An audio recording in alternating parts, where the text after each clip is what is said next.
It's an almost unprecedented move, not seen for more than a century. A British prince has been stripped of a title he's held since birth. The last time this happened? 1919, in the name of World War I. But this time, the enemy isn't a foreign power. It's scandal, secrets, and one dead woman's memoir that just brought down royalty. King Charles III just did what many thought was unthinkable. On Thursday, Buckingham Palace announced that the king has formally removed Prince Andrew's titles, his residence, and his place in the royal family. Andrew will no longer be called Prince. He'll no longer be His Royal Highness. After 65 years as royalty, he's now just Andrew Mountbatten-Windsor. What then proved to be the tipping point? A book. Not any book, but a posthumous memoir that reached the shops last week. Written by Virginia Giuffre, before her death in April aged 41.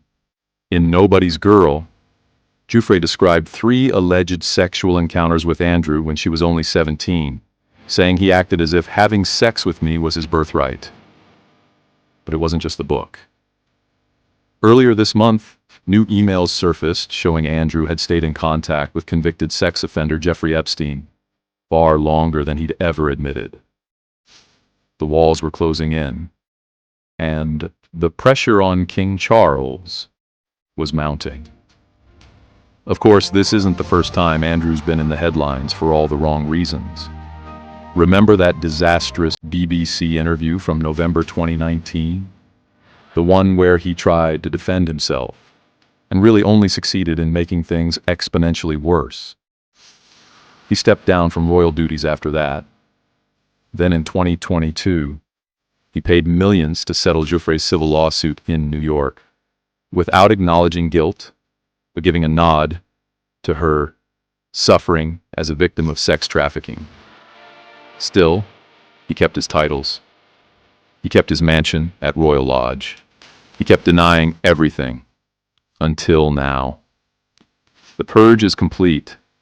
Gone Prince, Duke of York, Earl of Inverness, Baron Killyleagh, His Royal Highness, the Order of the Garter, Knight Grand Cross of the Royal Victorian Order. All of it wiped away in a single palace statement. And Buckingham Palace didn't hold back, expressing that these censures are deemed necessary, notwithstanding the fact he continues to deny the allegations. They went on to say, "The King and Queen's thoughts and utmost sympathies have been and will remain with the victims and survivors of any and all forms of abuse. Andrew will have to vacate Royal Lodge and take up private accommodation on the King's Sandringham estate, living off monetary handouts from his brother, the same brother who has just taken everything else away from him." Giuffre's brother, Sky Roberts, called it a victory. Today, an ordinary American girl from an ordinary American family brought down a British prince with her truth and extraordinary courage. No longer a prince, a title lost, and to remind one that, in 2025, not even royalty is untouchable. What do you think about this development? Does it signal a new era for the monarchy? Or is it long overdue? Share your thoughts in the comments below, and if you're finding these insights valuable, hit that subscribe button to stay updated on the latest in global news and royal affairs. Let's keep the conversation going.